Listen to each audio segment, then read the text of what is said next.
बिस्मिल्लाहिर्रहमानिर्रहीम। अस्सलाम वालेकुम वीवर्स। हाशमी ऑर्गेनिक फार्मिंग में खुश आमदेद।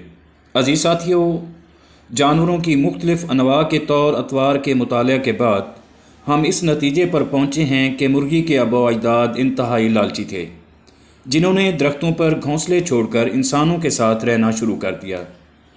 अब भी मुर्गियों की एक नस्ल है जो जंगलों और बागों में रहना पसंद करती है। जनूबी पंजाब और सिंध के वस्ती इलाकों में आम के बागात में यही मुर्गियां पेड़ों पर आज़ादाना बैठकर कू कू कू की धुनों में गाती हैं। एक ये सुस्त मुर्गियां हैं जिन्होंने कैद को पसंद कर लिया। सच पूछें तो कैद भी एक नशा है, जिसको लग जाए उसके दिमाग से निकलता ही नहीं। बड़े सगीर के लोगों के दिलों में नशा कूट कूट कर भरा हुआ है, जो शायद अशोका के दौर से शुरू हुआ और आज तक चला आ रहा है।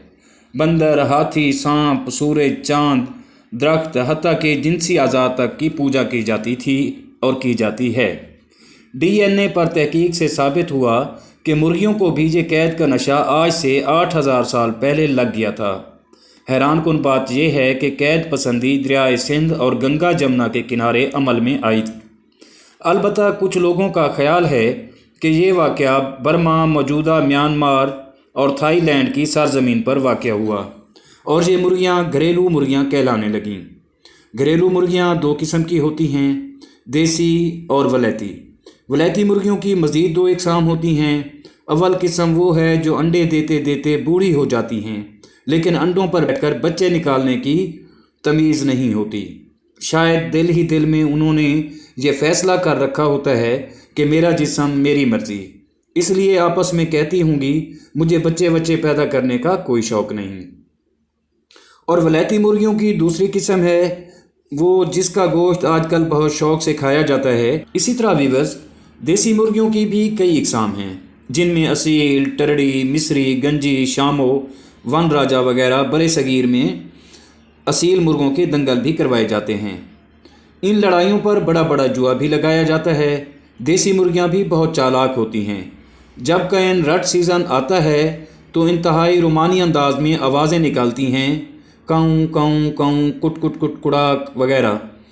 तो मुर्गा भागा भागा, जो सबसे ताकतवर मुर्गा होता है, जो अपने मुर्गियों में हीरो कहलाता है, वो दुम को ऊपर करके आता है और हाकमाना अंदाज में पूछता है क्या हुआ क्या हुआ।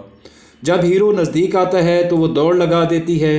ये दौड़ और लुकन छुपाई काबिल दीद होती है। हालांकि मुर्गा इससे पहले काफ़ी मरतबा इस पर अपनी खुराक खर्च कर चुका होता है।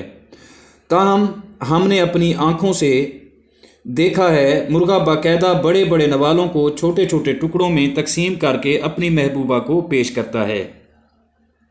ये अमल कई दिनों तक जारी रहता है, हत्ता कि ये देसी मुर्गी अंडों पर बैठ जाती है, जिसे कुड़कपन, पाड़ा या फिर इंक्यूबेशन का नाम दिया जाता है। इसका दौरानिया 21 दिन का होता है। 21 दिन में चूज़े अंडों को तोड़कर बाहर निकलना शुरू कर देते हैं। एक बार जितने चूज़े निकलते हैं, इनको एक पूर या क्लच का नाम दिया जाता है।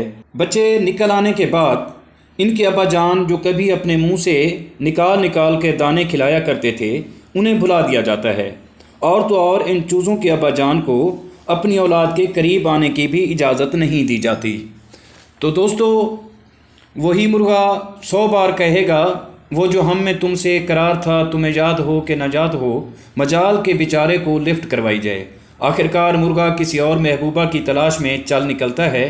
खैर, मुमताज़ फ़ारस का शेर देखें, अजब उसकी ज़िंदगी में कोई और आ गया, तब मैं भी गांव छोड़कर लाहौर आ गया।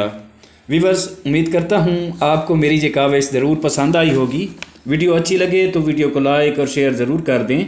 दुआ है कि अल्लाह हम सब पर मेहरबान रहे। आमीन। जल्द मिलते हैं किसी अगली वीडियो में, तब तक अल्लाह हाफिज़।